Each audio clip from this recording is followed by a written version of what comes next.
The dawn light crept across Wyoming territory like spilled honey, painting the dusty streets of Sagebrush Crossing in shades of amber and rust.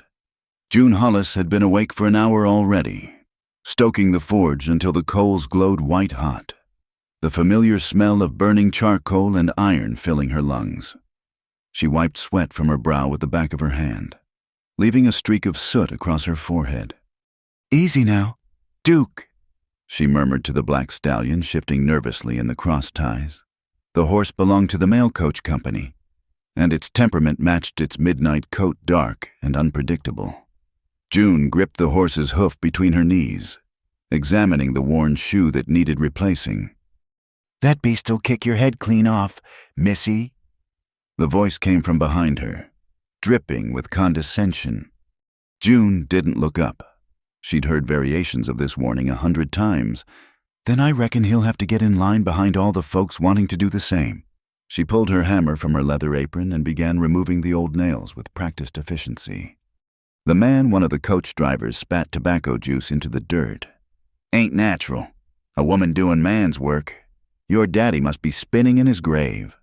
Now June did look up, her green eyes sharp as the nails she pulled. "My daddy taught me this trade himself.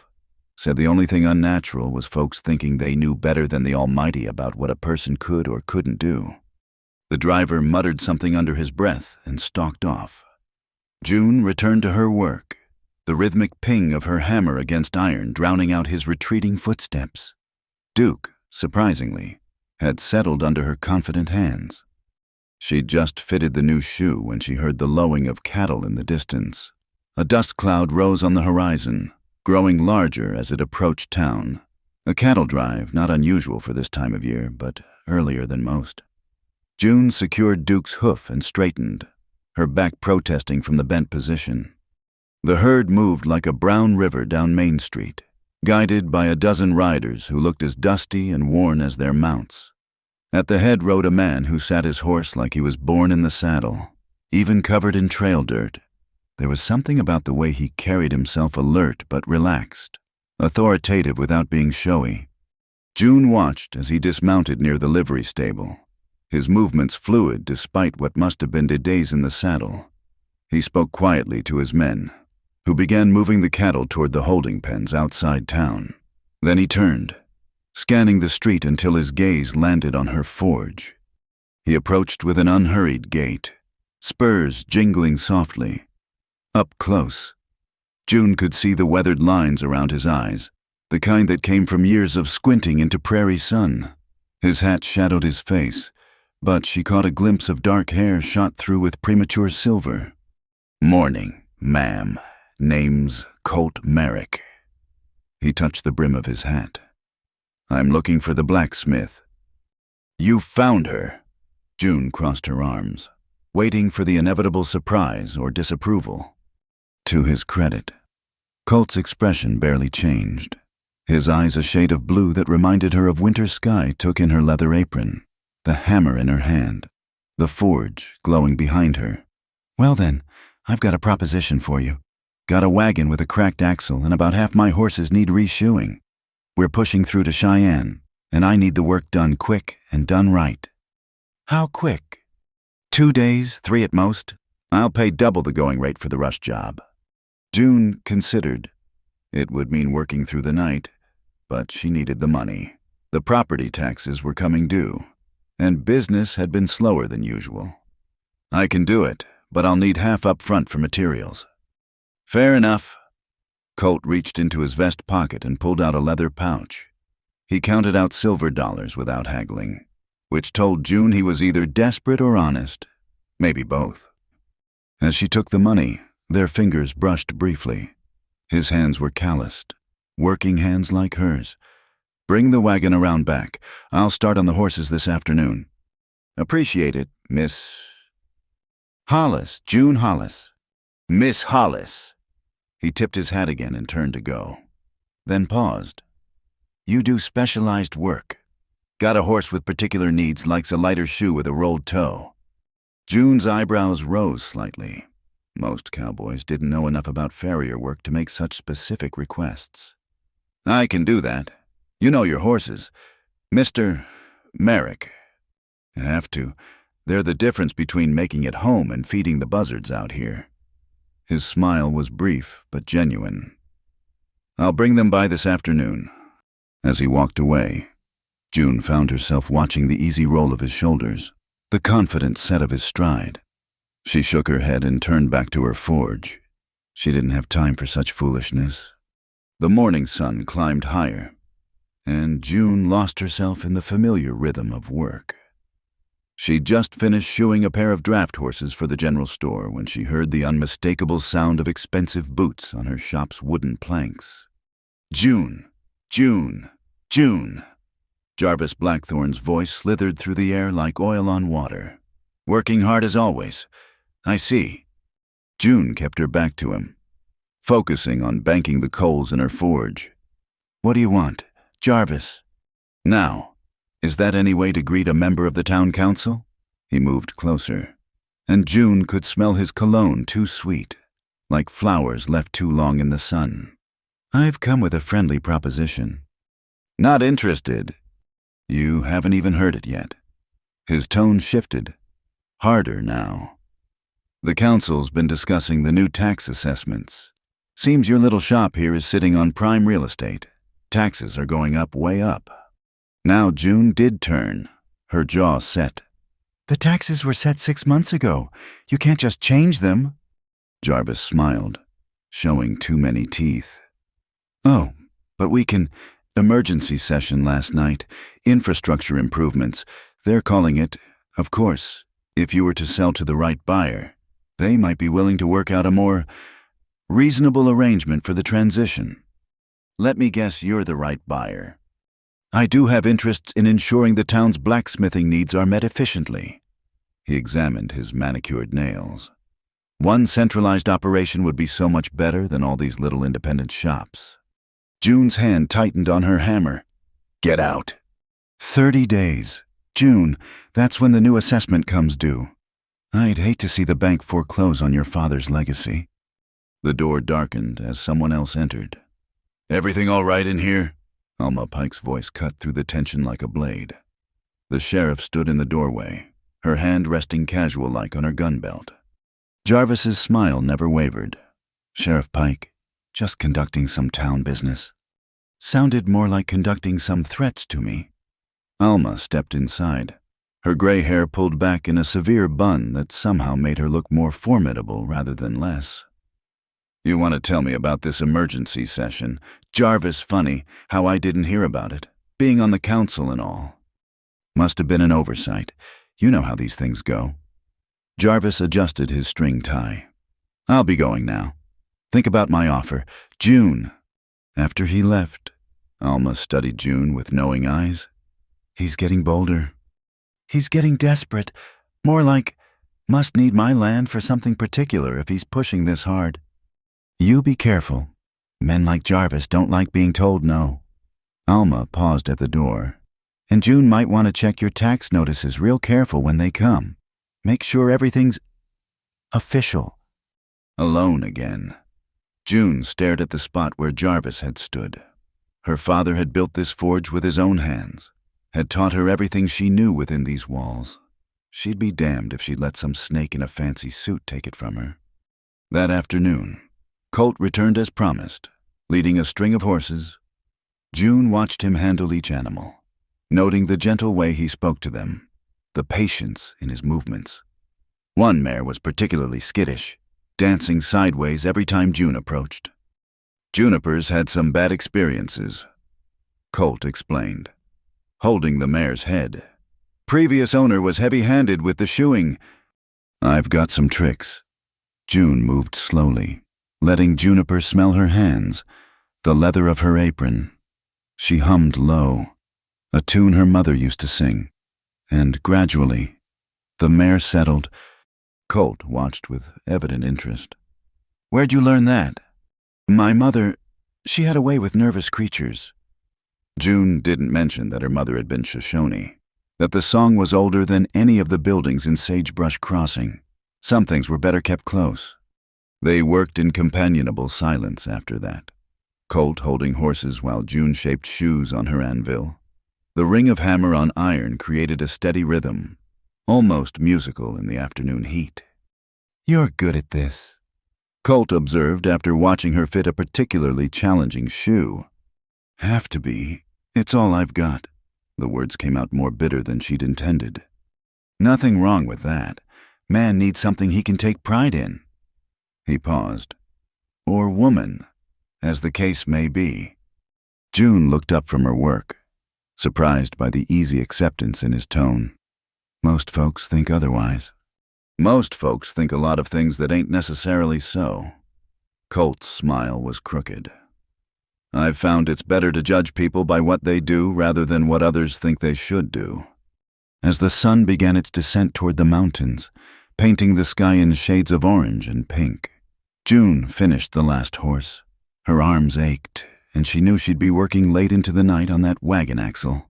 But there was satisfaction in a job well done. "I'll bring the wagon first thing tomorrow," Colt said, counting out payment. He added an extra silver dollar.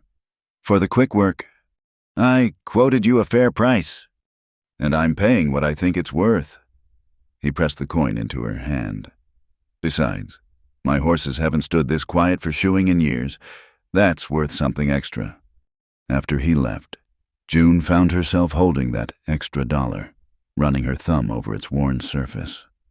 It had been a long time since someone had valued her work enough to pay more than asked. Longer still since a man had looked at her and seen capability rather than oddity. She shook off the feeling and turned back to her forge. She had work to do, taxes to worry about, and no time for romantic notions. But as she pumped the bellows, sending sparks dancing into the gathering dusk, she found herself humming her mother's song again. The first stars were just appearing when a boy came running down the street, waving a piece of paper. "Miss June, Miss June." This came on the evening coach. June's heart sank as she recognized the official seal on the envelope. With trembling fingers, she broke the wax and unfolded the notice. The words swam before her eyes: delinquent taxes, 30 days, foreclosure proceedings. But that couldn't be right. She'd paid her taxes just 4 months ago, had the receipt somewhere in her father's old desk. The amount they were claiming she owed was 3 times the usual assessment. June held the paper up to the lantern light, studying the seal, the signature of the tax assessor. Something was off about it. The seal seemed slightly crooked, and the signature looked different somehow. Not obviously forged, but not quite right either. She folded the notice carefully and tucked it into her apron. Tomorrow she'd dig out her receipts, compare signatures. Tonight, she had work to finish. But as she entered her shop, June couldn't shake the feeling that Jarvis Blackthorne's visit and this notice were connected. The forge flared to life under her ministrations, casting dancing shadows on the walls. Whatever game Jarvis was playing, June wouldn't go down without a fight. This forge was her inheritance, her livelihood, her identity. And she'd be damned if she'd let anyone take it from her. The wagon wheel creaked ominously as Colt's men rolled it into June's shop just after dawn. She'd been up since before first light, preparing her tools and checking her iron stock. The crack in the axle was worse than she'd expected, a jagged split that ran nearly halfway through the thick oak. "Can you fix it?" Colt asked, running his hand along the damaged wood. "I can reinforce it with iron bands, but it's temporary at best. You really need a new axle." June crouched beside the wagon, calculating the work needed. "This'll hold to Cheyenne if you don't overload it?" "That'll have to do. Can't afford the delay of ordering a new one." June nodded, understanding the pressure of deadlines all too well. "I'll need to take the wheel off completely. Your men know how to block the wagon proper." "We'll handle it." Colt turned to his crew. "Sam, Marcus, get the blocks. Rest of you, start moving the supplies to the spare wagon." As the men worked, June noticed their easy camaraderie, the way they anticipated each other's needs without many words. It spoke of long days on the trail together, the kind of bond forged by shared hardship. "You've got a good crew," she observed, heating iron strips in her forge. "Best I've ridden with?" "Most of them have been with me 3 seasons now."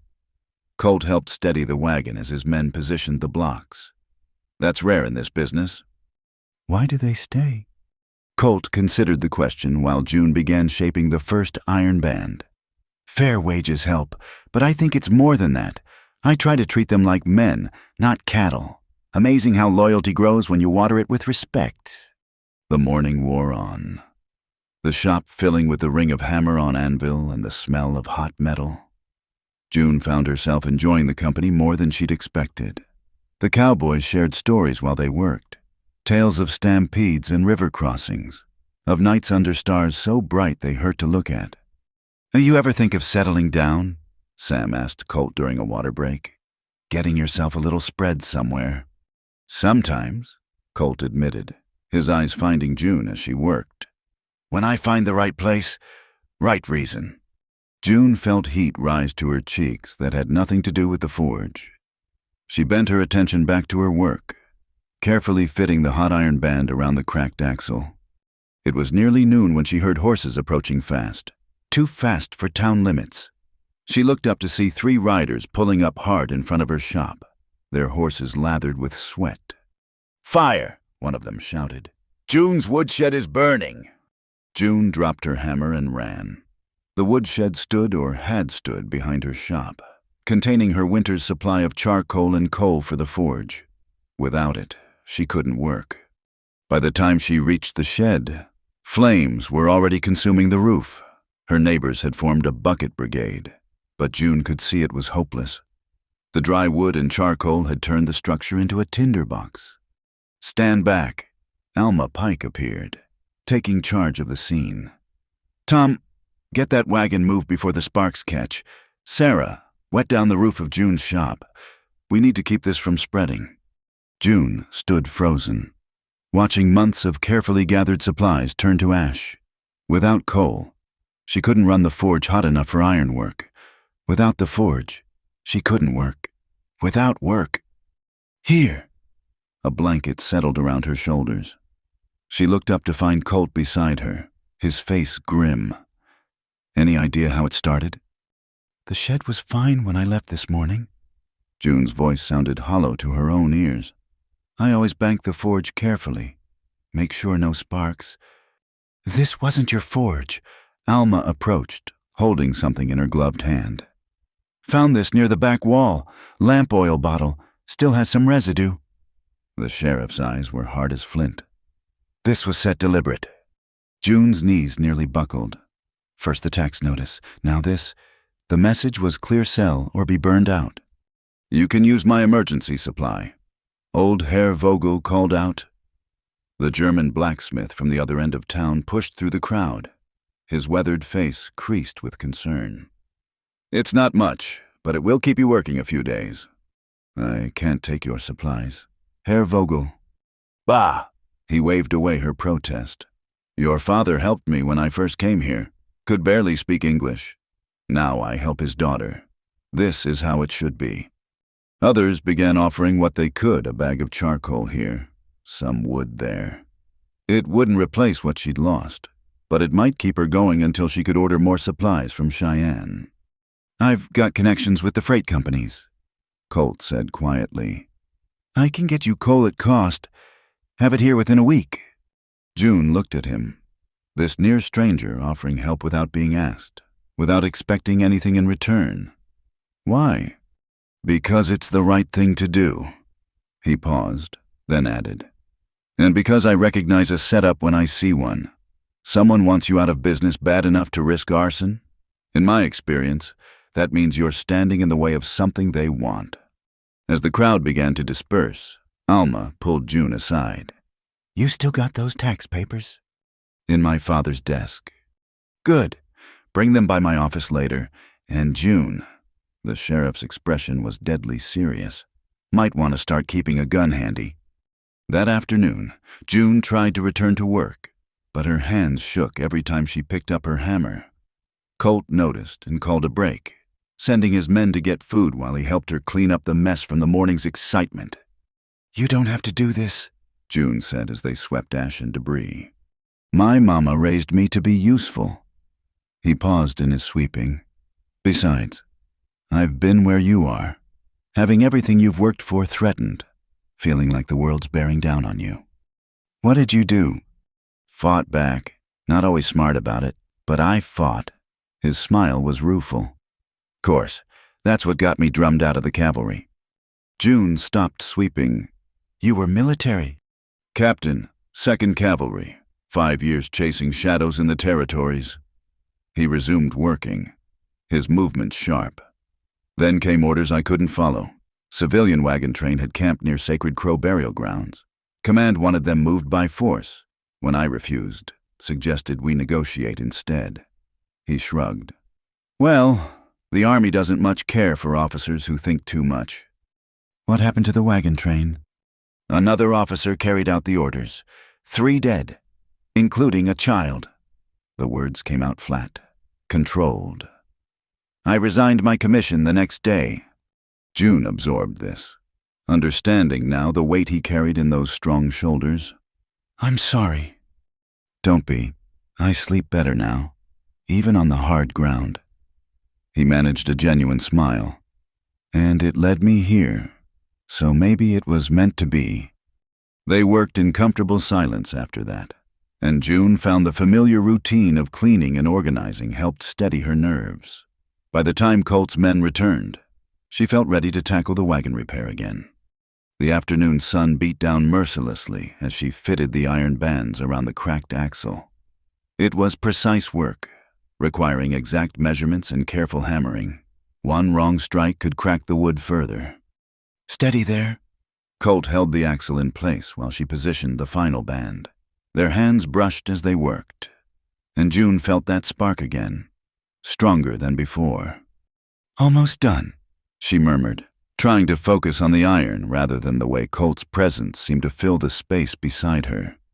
The sun was setting by the time they finished. The repair was solid, the wagon ready for the trail. June stepped back, wiping sweat from her brow with satisfaction. Fine work, Colt said, testing the repair. Better than I've seen in established cities. My father taught me that anything worth doing is worth doing right. June began gathering her tools. Should hold you to Cheyenne and beyond if you treat her gentle. About that. Colt pulled out his payment pouch. What I'm paying doesn't near cover what you've done, especially considering your losses today. We agreed on a price. Before someone tried to burn you out, his jaw tightened. I know what it costs to replace those supplies. Let me help. Pride warred with practicality in June's chest. I don't take charity. Not offering any. I'm offering a business arrangement. Colt leaned against the repaired wagon. My outfit passes through here twice a year, sometimes 3. What if we contracted with you regular-like payment in advance for guaranteed service? Would help you with supplies. Help me know my horses are in good hands. June considered. It was a generous offer. More than generous. Why would you do that? Because you're the best farrier I've seen west of St. Louis? Because my horses stand quiet for you when they'd kick anyone else into next week? He paused, his blue eyes serious. And because I think whoever's trying to run you off needs to learn that you've got friends. Is that what we are, friends? I'd like to think so. He extended his hand. Do we have a deal? June looked at his outstretched hand, calloused and honest. She thought of her father, who'd taught her to judge people by their actions, not their words. Everything Colt had done since arriving had shown him to be a man of integrity. She clasped his hand firmly. Deal. That evening, June sat in Alma's office, comparing signatures on tax documents. The sheriff had laid out several official papers on her desk, using a magnifying glass to examine the details. Look here. Alma pointed to the signature on June's notice. See how the R in Richardson has that extra flourish? Now look at this one from last year. June studied both signatures. They were similar, but not identical. The older one is simpler. Because it's real. Tom Richardson's been tax assessor for 10 years. I know his signature like my own. Alma set down the magnifying glass. This notice is forged, sure as I'm sitting here. Can you prove it? Not without more evidence. Need to catch them in the act or find the originals. Alma's expression was thoughtful.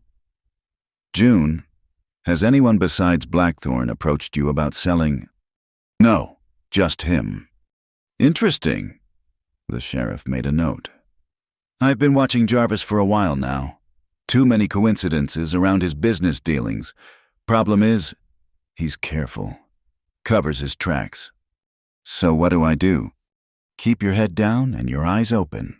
And June. Alma locked the documents in her desk drawer. Accept any help offered. This isn't the time for pride. June thought of Colt's offer, of the townspeople gathering supplies for her. I'm learning that. She left the sheriff's office as darkness fell over Sagebrush Crossing. The streets were quiet, most folks settling in for the evening meal. June's stomach reminded her she'd barely eaten all day, but she wanted to check on her shop first. The smell of smoke still lingered around the burned shed, a sharp reminder of the morning's violence. June walked the perimeter of her property, checking for anything out of place. Evening, Miss Hollis. She spun, hand going to the hammer at her belt. Colt stepped out of the shadows, hands raised peacefully. Sorry, didn't mean to startle you. He gestured toward the shop. Thought I'd keep watch for a bit, in case whoever did this decides to come back. You don't have to. I know. He settled onto a crate near the door. But I'm doing it anyway. Call it protecting my investment. June felt something ease in her chest. She wasn't alone in this fight. Thank you. Get some rest. You look dead on your feet. She wanted to argue, to insist she could take care of herself. But the truth was, she was exhausted, and the thought of someone standing guard let her relax for the first time all day. There's coffee on the stove inside, she offered. And some biscuits from this morning? Appreciated. June headed for her small living quarters attached to the shop. At the door, she turned back. Colt, that offer of yours, the contract, did you mean it? His smile was visible even in the darkness. Every word. Then I'll draw up the papers tomorrow. Make it official. Looking forward to it. June went inside, but found herself pausing at the window, watching Colt's silhouette in the darkness. He sat alert but relaxed, a man comfortable with watching and waiting, a protector. For the first time since receiving the tax notice, June felt hope. Whatever Jarvis Blackthorne was planning, she wouldn't face it alone. She had allies now, Alma, Herr Vogel, her neighbors, and Colt Merrick, with his steady hands and steadier presence. Tomorrow would bring new challenges, but tonight, June Hollis slept soundly, knowing someone stood guard in the darkness. The Long Branch Saloon squatted on Main Street like a toad in the dust, its bat-wing doors perpetually swinging as cowboys and townsmen sought refuge from the afternoon heat. June stood outside, steeling herself for what she had to do. The merchant who'd bought her horseshoes 3 weeks ago was inside, and he owed her money she desperately needed for supplies. She pushed through the doors, ignoring the sudden hush that fell over the nearest tables. The air hung thick with tobacco smoke and the sour smell of spilled whiskey. June spotted her quarry at the bar Walter Briggs, who'd promised payment next week for 3 weeks running. Mr. Briggs. She approached the bar, conscious of every eye in the place following her movement. Briggs turned, his face flushing when he saw her. Miss Hollis, this ain't really the place for collecting debts. June kept her voice level but firm. Then perhaps you should have paid me at my shop, like you promised. Now, see here. No, you see here. June stepped closer, her work-roughened hands planted on her hips. You ordered custom shoes for your draft horses. I made them, you took them. Now I want my $12. A whistle came from one of the tables. $12. That's steep for a bit of iron pounding, ain't it? June turned to face the speaker, a trail-dusty cowboy with too much whiskey in him and too little sense. That's skilled labor, sir. Unless you'd prefer to shoe your own horse. The cowboy stood, swaying slightly. Maybe I would. if it means not dealing with a woman who don't know her place. He looked her up and down with an ugly sneer. What kind of lady comes barging into a saloon? Anyway, the words hung in the air like a challenge. June felt the familiar burn of anger in her chest, the same fire that had sustained her through every insult, every slight, every attempt to put her in a box labeled proper woman. She lifted her chin and met his gaze straight on. I ain't no lady. The cowboy blinked, clearly not expecting that response. From somewhere behind her, June heard a low chuckle, warm and appreciative. She recognized Colt's voice even before he spoke. Good, he drawled, not moving from his spot at a corner table. That's what I came for, Darlin. The tension in the room shifted. The drunk cowboy looked between June and Colt, uncertainty replacing his earlier bravado. You with her? I'm with anyone who's got the grit to stand up for what they're owed. Colt's voice remained easy, conversational, but there was steel underneath. The lady, pardon me, the woman asked for her money. Seems reasonable to me. Nobody asked you, saddle tramp. Now Colt did stand, unfolding from his chair with deceptive laziness. True enough, but I've got a vested interest in seeing Miss Hollis stays in business. Hard to find a farrier who can handle my string without getting kicked into next Tuesday. The drunk cowboy's hand twitched toward his gun. The saloon went dead quiet. I wouldn't. Alma Pike's voice cut through the silence. The sheriff stood just inside the doors, her hand resting easy on her pistol. House rules. Boys, you want to settle differences. You do it with fists, not iron, and not in my town. The cowboy's face worked through several expressions before settling on sullen acceptance. Weren't worth the trouble anyway. He shouldered past June, making for the door. June turned back to Briggs, who was already pulling money from his vest pocket. Here's your $12. Miss Hollis, with my apologies. She took the money without comment and turned to leave. As she passed Colt's table, he touched the brim of his hat. Ma'am. Mr. Merrick, she paused, then added quietly, Thank you. Nothing to thank me for, just stating facts. Outside, June took a deep breath of clean air. Her hands were shaking slightly, but not from fear. The confrontation had energized her, reminded her that she could stand her ground. That was brave. Alma had followed her out. Also foolish. Long Branch isn't the safest place for a woman alone. I needed my money. I know. The sheriff studied her. Just be careful. You've already got enemies. No need to make more. As Alma walked away, June heard the saloon door swing open behind her. She didn't need to turn to know it was Colt. You handled yourself well in there, he said, falling into step beside her. Did I have a choice? There's always a choice. You could have backed down, waited for a better time. He glanced at her sideways. But that's not who you are. Is it? No. June kept walking, but she was acutely aware of his presence. My father used to say that respect is like iron. You have to heat it and hammer it into shape. It doesn't just happen. Smart man, your father. They'd reached her shop. June paused at the door, looking back at him. What did you mean in there when you said that's what I came for?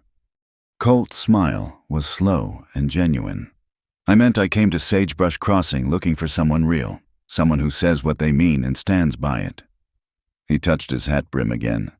Turns out I found her. Before June could respond, he was walking away, leaving her standing in her doorway with her heart doing strange things in her chest.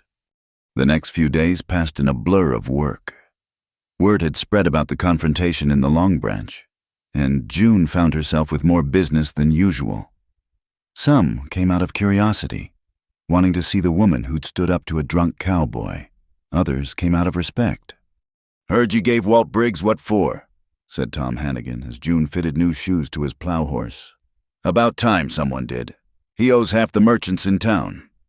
I just wanted what was mine, June replied, but she was pleased by the approval in his voice. The increased business meant more income, but also more attention. Not all of it welcome. Jarvis Blackthorne had taken to walking past her shop several times a day, always with that calculating look in his eyes. On the fourth day after the saloon incident, June was working on a particularly difficult shoe when she heard a commotion outside. She set down her hammer and went to investigate. A crowd had gathered in the street. At its center stood Jarvis and several of his men, facing off against Colt and his crew. Between them sat a wagon loaded with coal the shipment Colt had arranged for June. "This wagon needs inspection," Jarvis was saying, his voice carrying that officious tone he used when throwing his weight around. "New town ordinance. All freight needs to be checked for contraband." "Since when?" Colt's voice was dangerously quiet. "Since this morning. Emergency session." Jarvis smiled his oily smile. "Of course, for a small fee, we could expedite the process. Or you could get out of the way and let honest folks conduct their business." Colt hadn't moved, but somehow he seemed to take up more space, his presence expanding to fill the street. "Are you threatening a town official?" "I'm stating a fact, that coal is bought and paid for. You've got no legal right to hold it up, emergency session or not." The crowd murmured, and June caught snatches of conversation. People were tired of Jarvis's schemes, his mysterious emergency sessions that always seemed to benefit his pocket. "I'll be the judge of what's legal in this town," Jarvis snapped. "No." Alma Pike pushed through the crowd, a paper in her hand. "That would be Judge Carter's job, and according to this telegram I just received, he's never heard of any new freight inspection ordinance." She fixed Jarvis with a steady gaze. "Care to explain?" Jarvis's face went through several shades before settling on an unhealthy purple. "There must be some misunderstanding." "Oh, I understand perfectly." Alma stepped aside, gesturing to the wagon. "Move along, boys. This freight's clear." As Colt's men drove the wagon toward June's shop, Jarvis caught her eye. The look he gave her was pure venom. "This isn't over," he mouthed silently. June lifted her chin, refusing to be intimidated. She'd come too far to back down now. That evening, as she and Colt unloaded the coal into a rebuilt shed, June found herself stealing glances at him, the way he moved, economical and purposeful, the way his shirt stretched across his shoulders when he lifted the heavy bags. "You're staring," he said without looking up. Heat flooded June's cheeks. "I was not." "Were to." He set down a bag and turned to face her, that crooked smile playing at his lips. "Not that I mind." "You're awful sure of yourself." "No." His expression grew serious, just hopeful. The word hung between them, loaded with possibility. June felt her heart skip, but before she could respond, a shout echoed from the street. "Fire, fire at the church." They ran with the rest of the town toward the small church at the end of Main Street. Smoke poured from the bell tower, and flames licked at the wooden shingles. "The bell rope." Reverend Cole stood wringing his hands. "Someone's got to cut the bell rope or the whole tower will come down." Without hesitation, Colt stripped off his vest and shirt. "Get me a bucket line going to wet me down." "Colt, no." June grabbed his arm. "It's too dangerous." He covered her hand with his. "Someone's got to do it. I've got the best chance." He squeezed gently. "Trust me." June wanted to protest, but she saw the determination in his eyes. Instead, she turned to the crowd. "You heard him, bucket line? Now." The town sprang into action. As Colt climbed the ladder to the bell tower, June coordinated the bucket brigade, dousing him with water at every opportunity. The heat was intense, the smoke choking, but Colt kept climbing. From inside the tower came the sound of sawing, then a crash as the bell fell free. Moments later, Colt emerged, coughing and singed but whole. June didn't think. She ran to him as he descended the ladder, checking him for burns, her hands running over his arms and chest. "I'm all right," he said softly, catching her hands. "June, I'm all right." She realized then how close they were standing. her hands pressed against his bare chest, feeling his heart race beneath her palms. The crowd faded away, the noise dimming until all she could hear was their breathing. June. Her name on his lips was a question and a prayer. "Don't you ever," she said fiercely, "do something that foolish again." "Can't promise that." His thumb stroked over her knuckles. "Not if you're in danger." Someone cleared their throat, and June remembered they had an audience. She stepped back, face burning, but didn't let go of his hands. "Well," Alma said dryly, "that was heroic, also stupid, but mostly heroic." As the crowd dispersed, fighting the remaining flames, Reverend Cole approached. "Mr. Merrick, I can't thank you enough. That bell's been in the tower for 20 years. It would have taken the whole church down." "How did it start?" Alma asked, her lawman's instincts never resting. "I don't know. I was in my study when I smelled smoke." The Reverend frowned. "Though now that I think on it, I saw one of Mr. Blackthorn's men near the church earlier." Alma and June exchanged glances. Another accident that could have destroyed a beloved town landmark. The message was clear. Jarvis was escalating. Later, after the fire was out and the damage assessed, June found herself walking with Colt back to her shop. He'd borrowed a shirt from someone, but the smell of smoke still clung to him. "Thank you," she said quietly. "What you did tonight." "Anyone would have done the same." "No." She stopped walking, forcing him to turn and face her. "They wouldn't have. You keep saying you're no hero, but your actions say different." "June." He reached out, tucking a strand of hair behind her ear. "I'm just a man trying to do right. That's what makes you a hero." They stood there in the moonlight, the air between them charged with unspoken words. June wanted to step closer, wanted to close the distance between them, but a lifetime of caution held her back. "I should go," Colt said finally, though he made no move to leave. "Early start tomorrow." "Your crew's not leaving, are they?" The thought sent a spike of panic through her. "No, but I need to send some men ahead to secure grazing rights." He smiled. "We'll be here another week at least. Plenty of time to make sure you're safe." "I can take care of myself." "I know." His hand found hers in the darkness. "But maybe you don't always have to." After he left, June stood in her shop, trying to make sense of the feelings churning inside her. In just a few days, Colt Merrick had upended her carefully ordered world, made her want things she'd thought she'd given up on. She looked around her shop at the new coal supplies, the repaired shed, the tools her father had left her. This was her life, her independence. But maybe, just maybe, there was room for something more.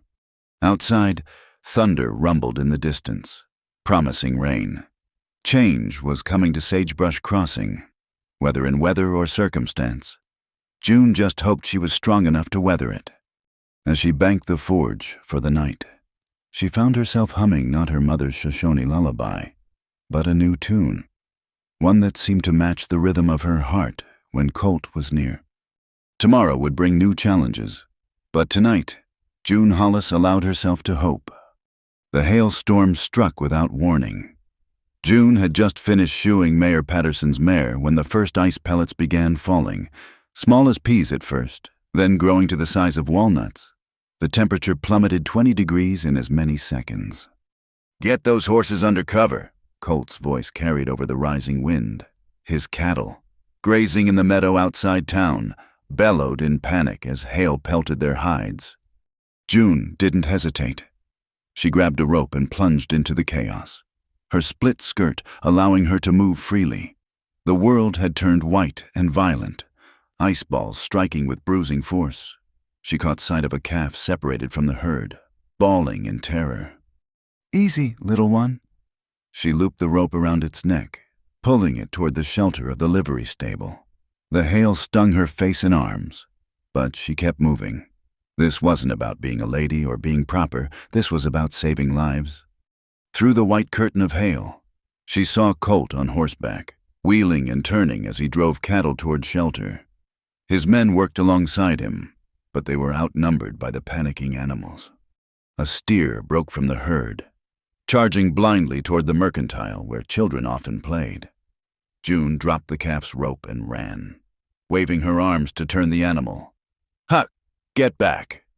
The steer veered at the last moment, crashing into a water trough instead of the store window. June felt her feet slip on the ice-covered ground, going down hard on one knee. Pain shot through her leg, but she forced herself up. No time for weakness. "June?" Colt appeared through the storm, reaching down from his saddle. "Get on." She grabbed his hand, swinging up behind him. His body blocked the worst of the hail as he spurred his horse toward the nearest shelter and overturned freight wagon at the edge of town. They dove underneath just as the hail intensified, drumming against the wagon bed like gunfire. In the sudden closeness, June became acutely aware of Colt's warmth, the way her arms wrapped around his waist, her cheek pressed against his back. "You're shivering." He twisted in the confined space, pulling off his duster. "Here." "I'm fine." "You're not?" He wrapped the coat around both of them, creating a cocoon of warmth. The worn wool smelled of leather and horse and something uniquely him. That was brave, what you did. Foolish, but brave. "Pot callin' the kettle black," June muttered, but she didn't pull away. The hail continued its assault above them, but here in their small shelter, she felt safe. "My mother used to say I had more courage than sense." His voice rumbled through his chest, where June leaned against him. "Never thought I'd meet someone who'd give me a run for my money." "Your mother sounds wise." "She was?" There was old pain in those two words. "Died when I was 15. Fever took her and my sister both." June's hand found his in the darkness, squeezing gently. "I'm sorry." "A long time ago." He turned his hand palm up, interlacing their fingers. "What about your family?" "My father died 2 years back. Heart gave out at the forge, probably the way he would have wanted to go." June smiled sadly. "My mother passed when I was young. She was Shoshone. Met my father when he was shoeing horses for a trading post near the reservation." "That where you learned that song, the one you hum when you're working?" June stiffened slightly. She hadn't realized he'd noticed. "You heard that?" "It's beautiful. Calming." His thumb stroked across her knuckles. "Like you." "I'm not calming. Ask anyone in town." "You calm me." The words were simple, honest. "When I'm near you, all the noise in my head goes quiet. Haven't felt that since before Sand Creek." His voice went flat. "I was there, not participating. I was scouting another sector.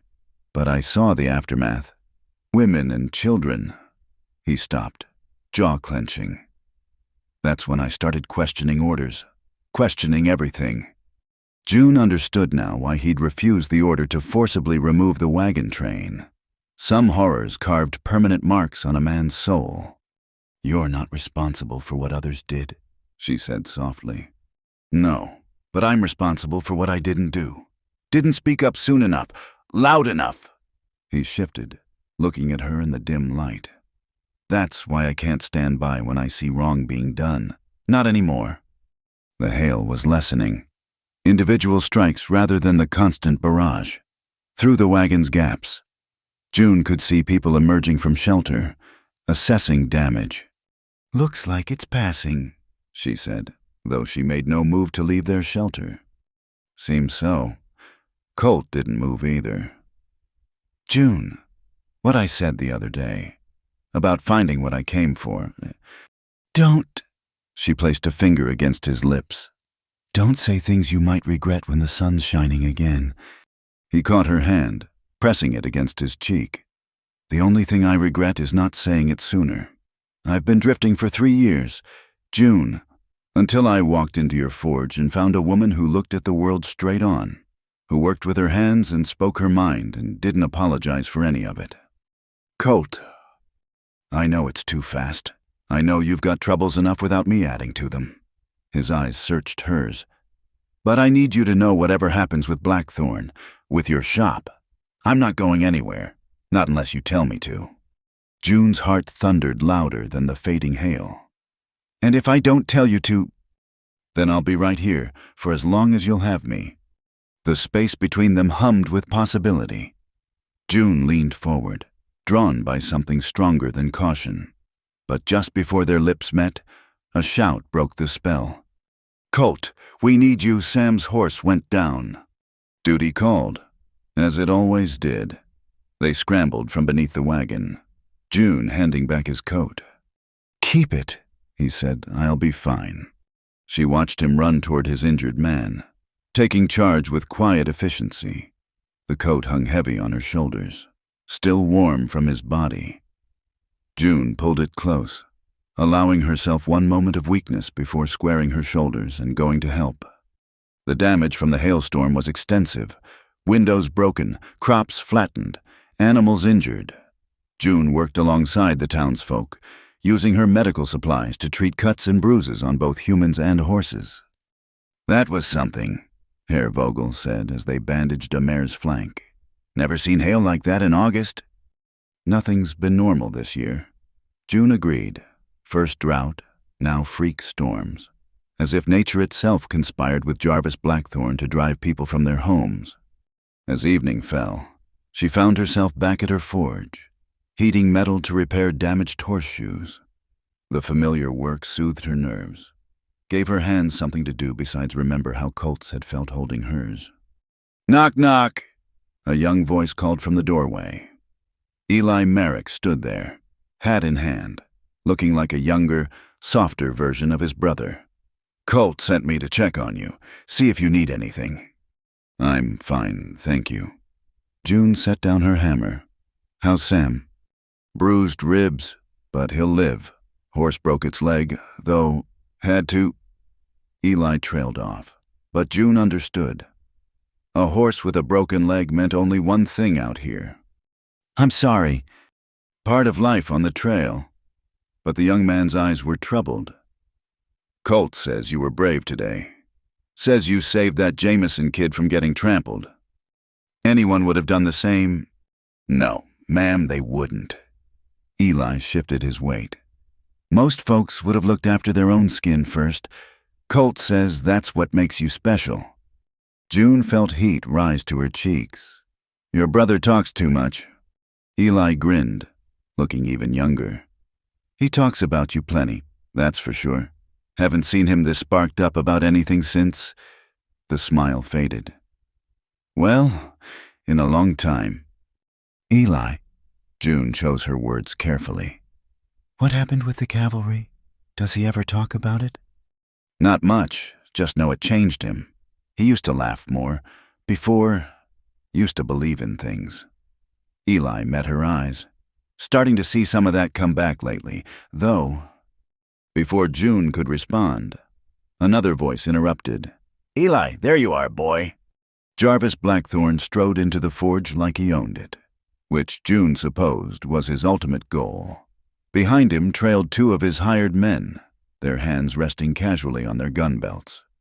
Mr. Blackthorne," June kept her voice level. "Shop's closed." "Not here for horseshoes." Jarvis's smile was all teeth. "Here to talk to young Mr. Merrick about his brother's unfortunate situation." "What situation?" Eli stepped forward, fists clenching. "Why, his debts, of course." Jarvis produced a paper from his vest. "Seems your brother signed a contract for cattle feed in Casper. Never paid up. Now that debt's been sold to me, and I'm calling it in." June snatched the paper, scanning it quickly. Her heart sank. It looked official, but this signature is perfectly legal. Jarvis cut her off. "Your friend has 48 hours to pay $500 or forfeit his herd." "That's robbery," Eli exploded. "Feed couldn't cost more than $50. Interest and penalties. Boy, all perfectly legal." Jarvis's eyes glinted. "Of course, I might be willing to negotiate. Say, if Miss Hollis here were to reconsider my offer on her shop." "Get out." June's voice was deadly quiet. "Get out of my shop before I forget I'm a lady. Oh, wait, I'm not a lady, which means I can throw you out myself. Jarvis's face darkened. 48 hours. Tell your brother. He turned on his heel and stalked out, his men following. Eli slumped against the workbench. $500. We don't have that kind of money, not until we sell the herd in Cheyenne. June studied the contract again, her mind racing. Something about the signature nagged at her, the same way the tax notice had. Eli, does your brother sign his name Colton or Colt? Colt always says Colton was his father's name for him, and his father's dead. Then this is forged. June held up the paper. This says Colton J. Merrick, and look at the date, March 15th. Where were you in March? Montana. Didn't come through Wyoming until last month. Hope dawned in Eli's eyes. It's fake. As fake as my tax notice. June folded the contract carefully. We need to tell Alma and Colt. They found Colt at the livery, tending to the injured animals. His face went still as June explained about the contract, his jaw tightening with each detail. So he's escalating, was all he said when she finished. We can fight this, June insisted. The signature's wrong. The dates don't match. Doesn't matter. Colt's voice was tired. He owns the judge in Casper. Even if we prove it's forged, he'll find another way. Men like Blackthorn always do. So you're giving up? June couldn't believe what she was hearing. Just like that. I'm being realistic. He finally looked at her, and the defeat in his eyes made her heart clench. Maybe it's time to move on. Take the herd to Colorado instead. Start fresh. And leave me to fight alone. The words came out sharper than intended. You wouldn't be alone. You've got the town. I don't want the town. June stepped closer, forcing him to meet her eyes. I want the man who climbed a burning bell tower, the man who stood up to Jarvis in the street. Where is he? That man got people killed playing hero. Colt turned away. Maybe Blackthorn's doing you a favor, showing you what I really am before. June grabbed his arm, spinning him back around. Before what? Before I fall in love with you. The words hung in the air between them, shocking in their honesty. Colt stared at her, his mouth slightly open. Too late, June continued, her voice steady despite her racing heart. So, you can run if you want, Colt Merrick, but don't you dare pretend it's for my sake. She turned and walked out, leaving him standing among the injured horses. Behind her, she heard Eli whistle low. Damn, brother, you going to let her walk away like that? June didn't hear Colt's response.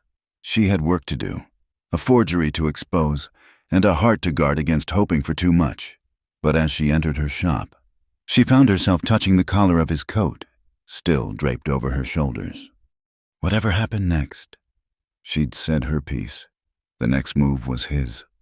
The blizzard descended on Sagebrush Crossing like a wild animal, all teeth and claws. September's snow was unheard of in Wyoming territory, yet here it came, howling down from the mountains with a fury that turned day to night. June had been reinforcing her shop's roof when the first flakes began to fall. Within an hour, the gentle snowfall had transformed into a white wall of ice and wind. She could barely see her hand in front of her face. Everyone inside, Sheriff Alma Pike's voice carried on the wind. This is going to be a bad one. June thought of Colt's herd, still grazing in the valley.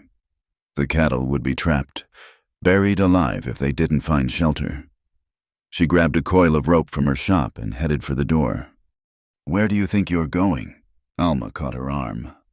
The cattle will have to fend for themselves. I'm not losing people to save beef. But June could already see figures moving through the white curtain, Colt and his men, fighting their way toward the trapped herd. Without a word, she shrugged off Alma's grip and plunged into the storm. The cold hit her like a physical blow, stealing her breath. She tied one end of the rope to the hitching post and wrapped the other around her waist, then pushed forward into the white darkness. She found the first calf by literally tripping over it.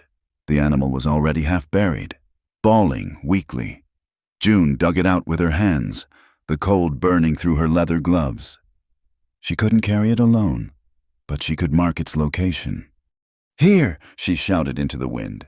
"Got one here!" A figure materialized from the snow. Sam, his face wrapped in a scarf. Together they lifted the calf, June leading the way back along her rope line. "Crazy woman!" Sam yelled over the wind. "Colt's going to skin me alive if something happens to you." "Then we'd better not let anything happen," June shot back. They made it to the livery stable and deposited the calf, then headed back out. The town had mobilized men with ropes, women preparing hot food and blankets, children corralling the rescued animals. June lost track of time in the white fury. Save an animal, guide it to safety, go back out. Her world narrowed to the rope in her hand and the next creature that needed saving. Her face went numb. Her fingers turned to clumsy clubs, but she kept moving. June, Colt's voice. Close by. She felt rather than saw him, his hand finding hers in the blinding snow. "You shouldn't be out here." "Neither should you," she had to shout to be heard over the wind. "Your herd." "Damn the herd, where's your coat?" She'd given it to wrap a shivering calf. Colt cursed and pulled her against him, opening his duster to wrap around them both.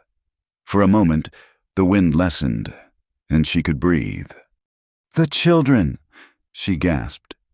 "Has anyone checked on the Wilkins family? They're out past the mill?" Colt's face went grim. "I'll go." Not alone. June retied her rope. "We go together." They fought their way through streets turned alien by the snow. June's split skirt was soaked and freezing, dragging at her legs. Twice she stumbled, and twice Colt caught her, his arm steady around her waist. The Wilkins cabin was barely visible, almost buried under a drift. No smoke came from the chimney.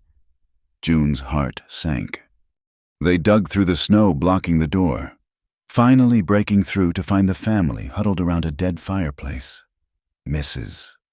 Wilkins looked up with desperate eyes. "Thank God, the children, Tommy's so cold." 8-year-old Tommy lay still in his mother's arms, his lips tinged blue. June dropped to her knees beside them, pulling off her gloves to check his pulse, weak but there. "We need to warm him, but not too fast." June looked around the frozen cabin. "Colt, can you get a fire going, Mrs. Wilkins? I need all the blankets you have." While Colt attacked the fireplace, June wrapped Tommy in layers, then shocked everyone by opening her own shirt and pressing the boy against her skin, wrapping them both in blankets. "Body heat's the safest way," she explained to the wide-eyed mother. "My mother taught me. Saved more than one person this way." Tommy stirred against her, a soft whimper escaping his lips. June held him closer, humming that old Shoshone lullaby. Gradually, pink returned to his cheeks. "There we go, little warrior," she murmured. "Fight your way back to us." Colt had the fire blazing now, filling the cabin with blessed warmth. He knelt beside June, his hand gentle on her shoulder. "You're shaking." "I'm fine." But she wasn't. The cold had seeped into her bones, and Tommy's small weight was the only thing keeping her upright. "No, you're not." Colt carefully took Tommy, passing him to his mother, then wrapped June in his duster. "We need to get back before we're snowed in here. What about the Petersons and old Mr. Garrett?" "Eli's checking on the Petersons. Marcus went for Garrett." Colt's voice was firm. "You've done enough." They made it back to town to find organized chaos. The church had become a shelter. People packed in together for warmth. Reverend Cole moved among them, offering comfort and coordinating supplies. June, May Hollis, June's adoptive mother, pushed through the crowd. The elderly Shoshone woman took one look at June's blue-tinged face and clicked her tongue. "Foolish girl, come." She led them to a corner near the stove, forcing June to sit while she piled on blankets and pressed hot tea into her hands. "You too," May ordered Colt. "Sit, warm up, then you go back out if needed." They sat side by side, shoulders touching, sharing warmth and exhaustion.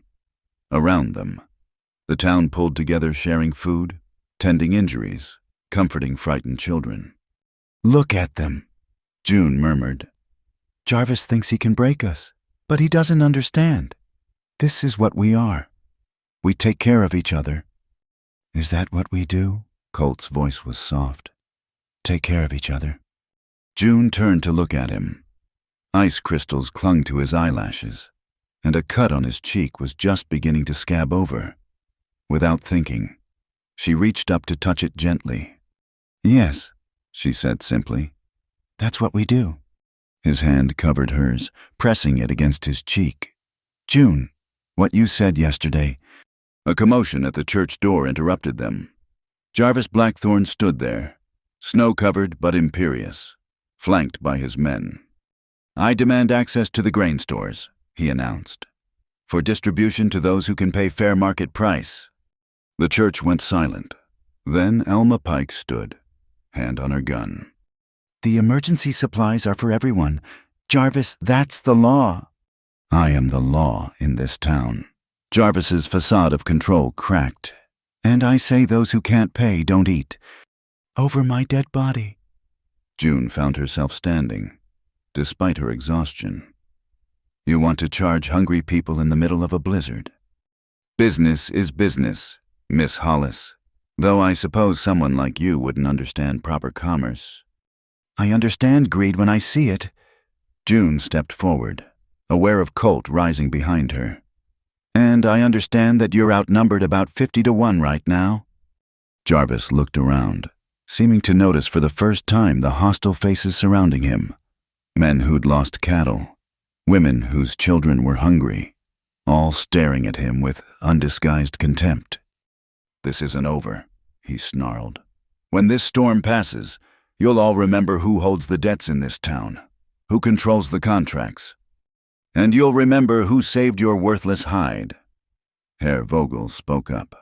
"When your fancy house loses heat and you come crawling here for shelter like everyone else."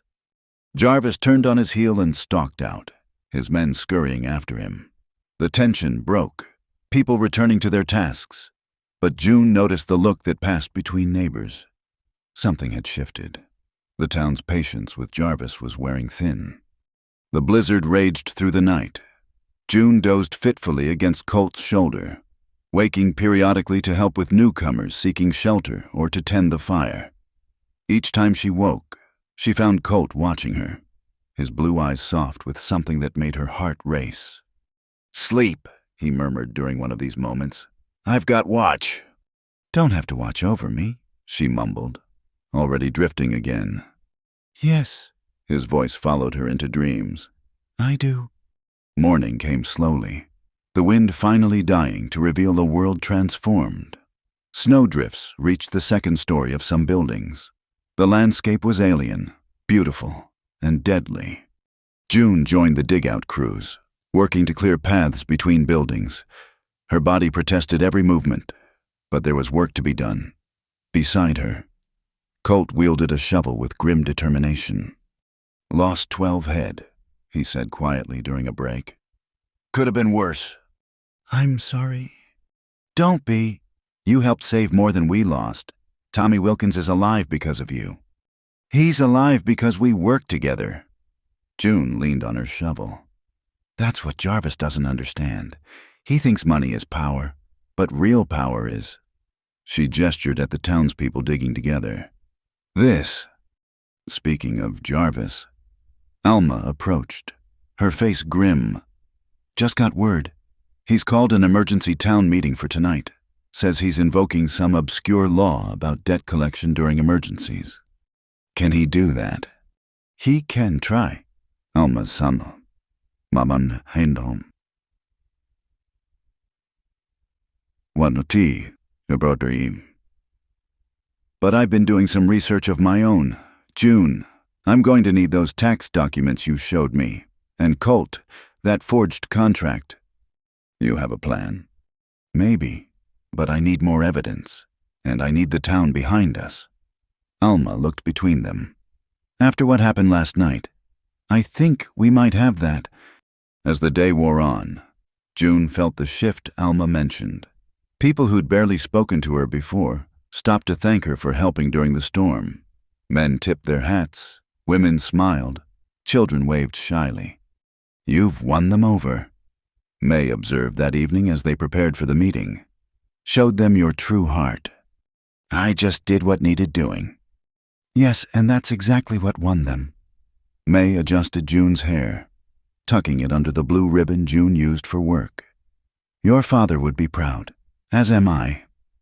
The church was packed for the meeting, every seat filled. Jarvis stood at the front, papers in hand, trying to project authority. But June noticed the nervous way he adjusted his string tie, the sweat on his forehead despite the cold. Citizens of Sagebrush Crossing, he began. The recent emergency has depleted our resources. It's only fair that those who've benefited pay their share.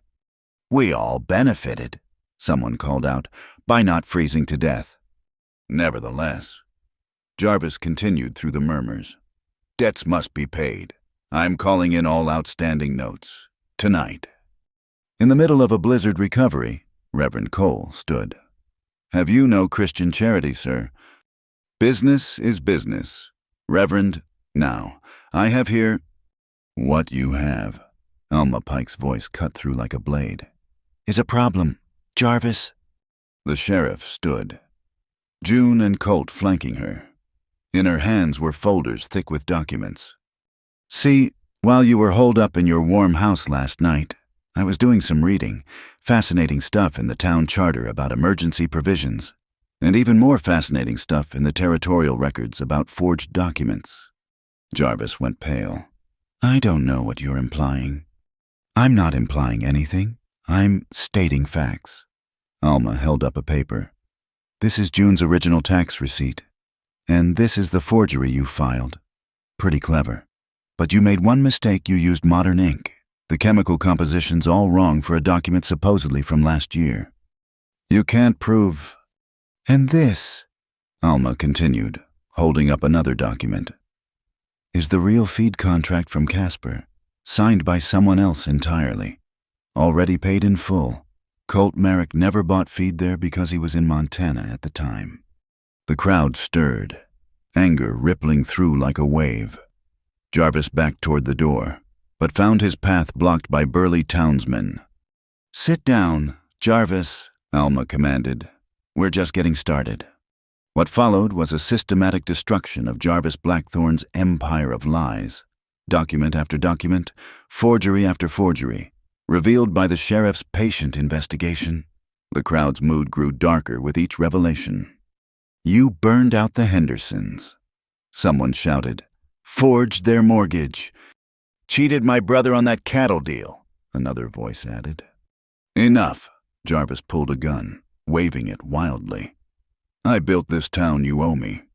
The church went dead silent. Then June stepped forward. No, she said quietly. You fed off this town like a parasite. Shut up, you mannish. He never finished the insult. Colt moved faster than thought. Knocking the gun aside, it went off, the bullet hitting the ceiling, raining plaster down. In the confusion, Jarvis tried to run. He made it 3 steps before June's precisely thrown hammer caught him in the knee. He went down, howling. Sorry, June said mildly, retrieving her hammer. I ain't no lady, remember? The crowd laughed, tension breaking. Alma cuffed Jarvis while he writhed on the floor. Jarvis Blackthorn. You're under arrest for forgery, fraud, arson, and about a dozen other things I'll think of by morning. As they hauled him away, Jarvis spat one last curse. This isn't over. I have friends, powerful friends. So do we, Colt said quietly, his arm finding its way around June's waist.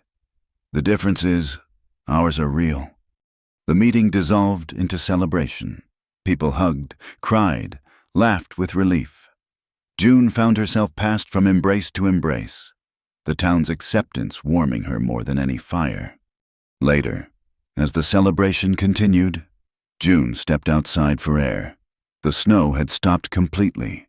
leaving the world crystalline and pure under starlight. Beautiful? Colt's voice came from behind her. The snow, yes. Not the snow. He turned her to face him.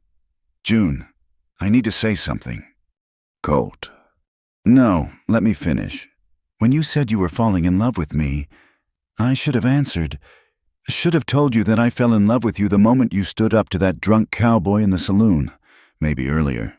Maybe the second I saw you working that forge. Strong and sure and absolutely yourself. June's heart stopped, then resumed at double speed. Colt! I know I'm not much. A failed soldier. A wandering cattleman with more past than future.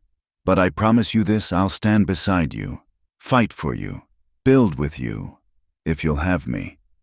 June looked up at him. This man who'd literally walked through fire and ice for her and her town, who saw her not as too much or not enough, but as exactly right. I'll have you, she whispered, on one condition. Name it. No more talk about not being enough. We're both exactly who we need to be. His smile lit up the darkness. Deal.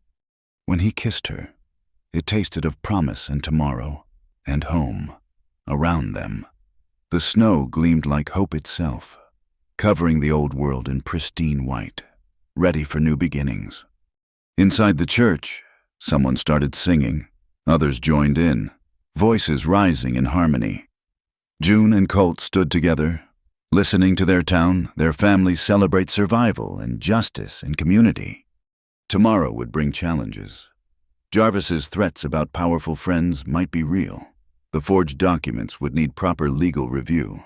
The town would need rebuilding after the storm. But tonight, wrapped in Colt's arms with her people singing in the warmth behind them, June Hollis knew they could face whatever came. They'd already survived the worst storm in memory. Everything else would be easy by comparison. The morning after Jarvis's arrest dawned clear and cold, the snow reflecting sunlight like scattered diamonds.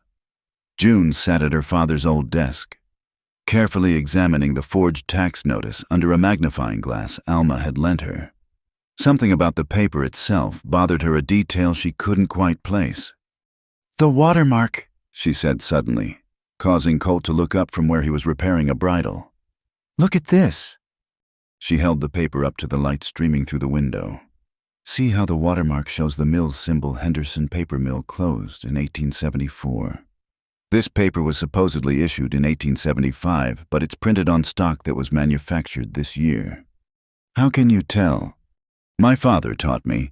He was particular about documentation, kept samples of different papers, said you never knew when you'd need to verify something.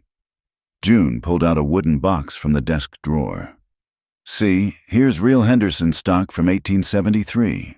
The watermark's slightly different. They changed the design when they reopened under new ownership in '76.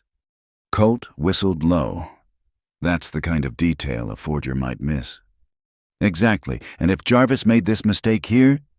June began pulling out other documents, examining each carefully. We need to check every official paper issued in the last 2 years. A knock at the door interrupted them. Reverend Cole entered, looking troubled.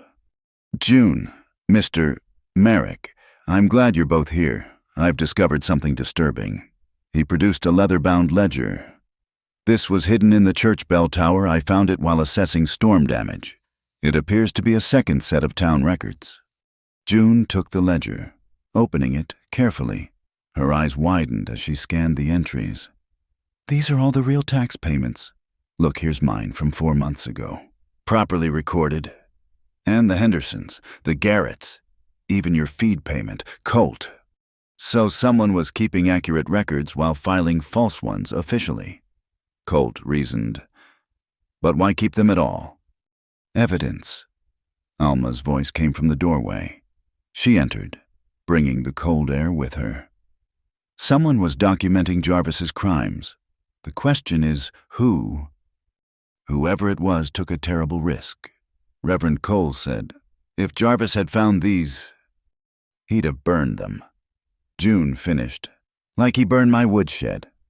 About that, Alma pulled out a chair. I've been going through Jarvis's papers at the jail. Found something interesting. Seems our Mr. Blackthorne wasn't working alone. He had a partner, someone with access to official seals and document stamps. The town clerk. June breathed. Has to be. Nathan Price is the only one who could. She stopped. But Nathan's Jarvis's cousin. Actually, a new voice said from the door. He's my cousin too. Unfortunately. They turned to find Nathan Price himself, looking haggard and holding a carpet bag. The young clerk's usual neat appearance was disheveled, his face drawn with exhaustion. Don't shoot, he said, raising his hands as Alma reached for her gun. I'm here to confess, and to help. Nathan June stood slowly. You kept the real records. I tried to stop him, Nathan said miserably. When he first started changing documents, I thought I could convince him. We're family after all. But he just got worse. So I started keeping copies of everything, the real documents, the forged ones, correspondence. It's all here. He set the carpet bag on the desk. Why didn't you come forward sooner? Alma's voice was hard. He threatened my sister. She lives in Cheyenne with her children. Said if I ever betrayed him. Nathan's voice broke. But after the storm, seeing how the town pulled together, how June risked her life for the Wilkins boy, I couldn't stand it anymore. June opened the carpet bag, pulling out stack after stack of documents, letters, contracts, receipts, a paper trail of corruption going back years. This is... She looked up at Alma. This is enough to hang him, metaphorically speaking. Maybe not so metaphorically, Alma muttered, still eyeing Nathan with suspicion. You realize you're admitting to being an accessory. I know. Nathan straightened his shoulders. I'm prepared to face the consequences. But first, you need to know Jarvis wasn't lying about having powerful friends. There's a judge in Cheyenne, Harold Blackwood. He's been taking bribes to uphold Jarvis's forged contracts. And there's worse. Worse. Colt moved closer to June protectively.